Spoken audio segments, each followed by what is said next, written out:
Hey guys, welcome to 3.3. This is part one of 3.3, ratifying the U.S. Constitution and the Federalists and Anti-Federalists. We're covering Discovery Chapter 4.2 in this section. Make sure you have your title and everything you need to start off your notes, okay?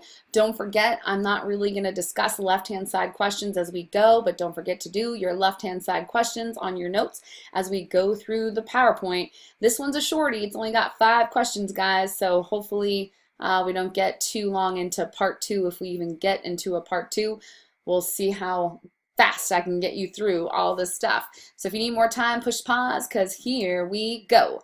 Q1, debate over the Constitution. Write it down, highlight it yellow on the right-hand side of your notes.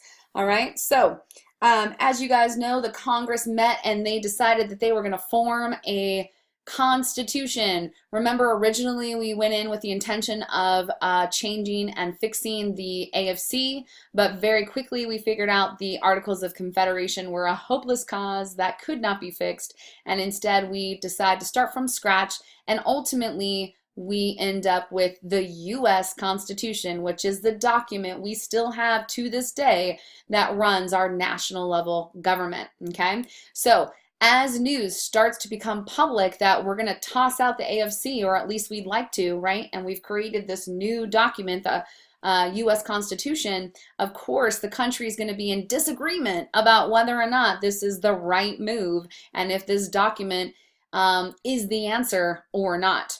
Okay, so keep in mind, because federal is one of the terms that you can use for national level government or federal level government, one of the groups that comes out of this argument are the Federalists, right? So think of federal as national level government, right? And they're going to, of course, be pro-Constitution because they are all about federal government. So remember, the Federalists like federal government, right? So they're going to be pro-U.S. Constitution. They're going to be cool with trying to ratify and adopt the U.S. Constitution. However, of course, you're going to get another group of people that aren't going to think the U.S. Constitution is so hot. Maybe this isn't the best solution to our problems. And they're, of course, going to be the anti, because they're against Federalists, right? They're going to be the anti-Federalists, and they're going to be ones who either don't like the Constitution at all or want to see changes in the Constitution before we ratify and make it our new federal or national level government contract, right? Okay, so in order to get the U.S. Constitution to pass and to become law, to replace the AFC, we needed 9 out of the 13 U.S. states at the time to ratify, which means to give formal consent, to say yes to the U.S. Constitution in order for it to become official. So the fight's on, right? You're going to have Federalists who are pro-approving the Constitution and anti-Federalists who are like, no, we don't like this Constitution, or at least we don't like it without some changes, depending on the type of anti-Federalist you were. Okay? Again, you've got some supplemental clips throughout this PowerPoint. Make sure you take the time to watch those, guys. They're very informative. They help with extra credit and understanding the material for tests and quizzes. Do it. Don't forget to watch those supplemental clips. All right, Q2, anti-federalist arguments. Write it down, highlight it yellow. Remember, those anti-federalist guys, they're the ones against, they oppose or are against the Constitution. Okay, some famous anti-federalists, and these are not by a long shot the only ones. There's hundreds and hundreds and hundreds of anti-federalists, but some of the more famous ones you guys have probably heard of before include TJ, Thomas Jefferson, Patrick Henry, John Hancock, and Samuel Adams are all in the anti-federalist camp. They don't like the idea of this U.S. Constitution. They argue several things about why they don't like this U.S. Constitution that's being proposed. Okay, one is they don't think that there can be a federal government that could possibly suit the needs of all these individual 13 states, and hopefully which will grow into more states, which in fact we do, as you guys know. Okay, so how can one federal government be suitable for all these states with different needs and different populations and different trade and different weather and all this stuff? So that's one of the arguments they have. Okay. Another argument that they have is if, hey, the AFC was purposely made weak, right? They didn't have a lot of national power because we were afraid of another King George III and Parliament situation on our hands. And now we saw the AFC doesn't work. I get that. But with the US Constitution, man, did you give a lot more power to the federal government? Is it too much? This is going to be another argument the anti-federalists are going to have, right? You maybe took too much power away from the individual states, and we're not happy with that because anyone with too much power could lead to tyranny happening, to another King George III situation, and we don't want that. Okay, so that's another argument they're going to have against the US Constitution. They also, and this is probably one of the biggest arguments that really is vocal on the part of anti-federalists, is nowhere in the U.S. Constitution does it talk about basic rights. Like in the D of I, the Declaration of Independence, we discussed John Locke and natural rights, life, liberty, property, things we don't want England taking from us anymore. That's why we fought a revolution, right? And now here we have a brand new USA national government document, the US Constitution, and it does not talk in there about basic freedoms that we want to make sure we have as US citizens. Okay, like freedom of speech or freedom of religion or trial by jury. None of that stuff is guaranteed at this moment that we're talking about in the US Constitution. And that made anti-federalists nervous, like, this is giving them too much power and assuming they're going to protect these things when it's not outlined in the document. And so anti-federalists were in the camp of refusing to vote for the Constitution unless a Bill of Rights was added. And a Bill of Rights was just going to be a set of rules that we would add to the US Constitution that would describe out or define out individual liberties or freedoms we want to make sure that we have. So, hey, you want us to sign this US Constitution and you want to get rid of the Articles of Confederation and you want to give more power to the federal government, then you better darn skippy make sure that our personal freedoms and rights are protected. So, this Bill of Rights was going to ensure things like freedom of speech, freedom of the press, freedom of religion, okay?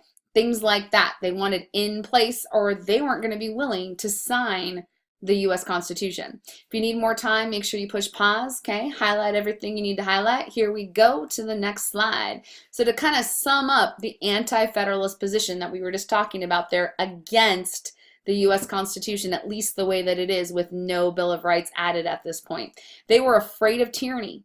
They were afraid of special interest groups kind of being able to come in and take over and apply pressure and apply power to situations. They were afraid that this was very much elitist, okay? That rich people were going to benefit from this US Constitution, but what about the average or poorer citizen?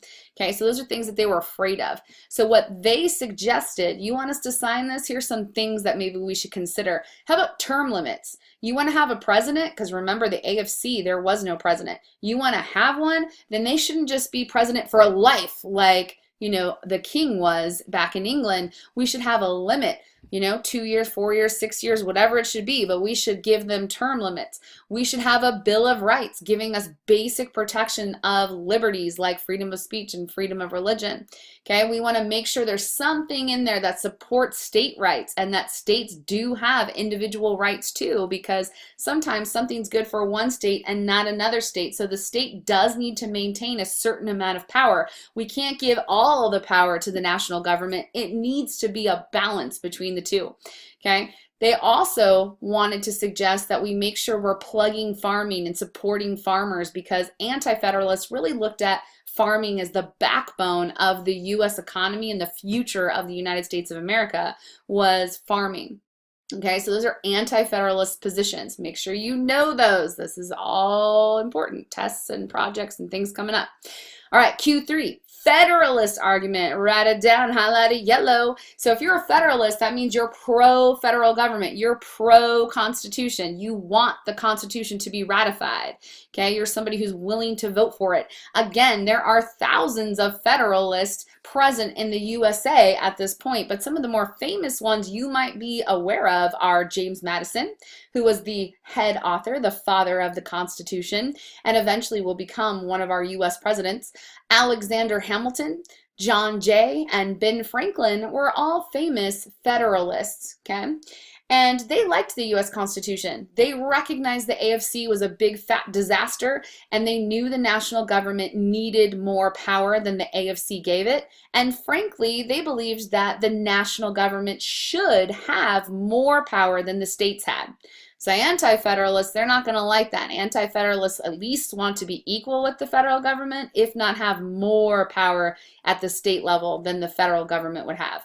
But as a Federalist, you believed the country would run smoother, we would be safer, we'd have a better economy, and be more efficient if the majority of the power rested at the national level and only some of the power rested at the state level. So you've got the Federalist arguing that the Constitution is the right way to go, we need to ratify this, we need to push it through.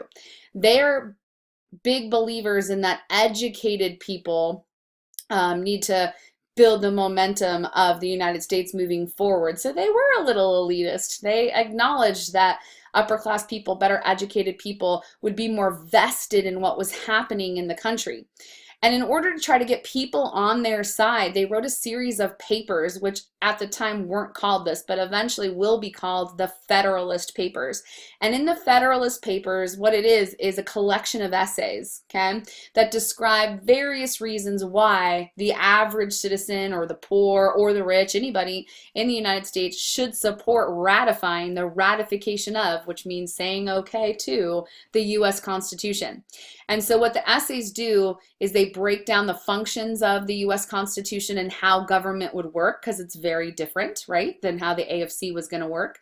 They describe the point that there are checks and balances in place to make sure no one branch of government gets too big for their britches. No one branch of government has all the power, because that was a big concern of anti-federalists, right? Give anybody too much power and you might have tyranny. But the Federalists are arguing that's not going to happen. We have checks and balances in place to ensure no one branch gets too powerful. We have the other branches of government checking on each other to make sure that balance is always the name of the game. Balance is restored all the time, checking on each other, making sure nobody's getting shifty doing things they shouldn't be doing. Okay, so this was a big argument that they had. So they write these papers, try to get it out there that the U.S. Constitution is going to save the day. It's going to cause all our problems over time to go away, and that this is going to strengthen our economy and strengthen us as a country. All right. In regards to the Bill of Rights, which remember the anti-federalists want, you need to add a Bill of Rights if you want anti-federalists to be okay with the Constitution.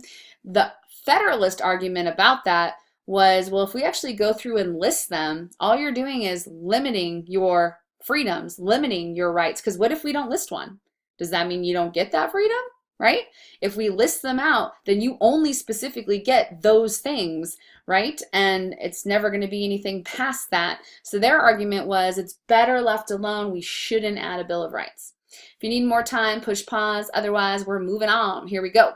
Okay, so make sure you understand the sum up of Federalist positions and how they vary from anti-Federalist positions. Go back if you need to. You want to keep this straight. Trust me. A lot of test questions, a lot of projects and schoolwork in class is going to revolve around this idea, so make sure you got it right. If you're a Federalist, you fear the mob mentality, the average citizen that, you know, just gets rustled up because that's what the crowd is doing, but is really not educated in what's going on necessarily. You are afraid of unstable government like the AFC, which was a huge disaster, and rebellions like Shays' Rebellion continuing to happen. What if we ultimately end up in civil war because these rebellions just get so bad and we're completely humiliated across world politics as no one takes the United States seriously?